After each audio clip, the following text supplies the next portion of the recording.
How to properly remove your lace wig.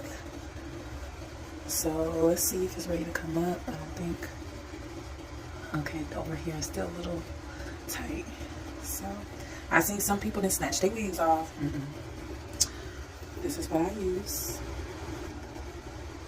Just a little dab right in here where your glue is and your lace.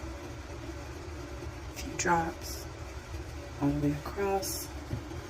And then just massage it in. I let it sit for about 30 seconds. Massage it, then let it sit for 30 seconds. And boom, pull it up.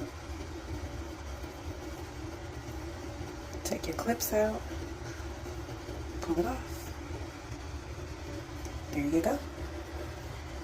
That's how you take it off. Do not snatch this off. You will not have no edges.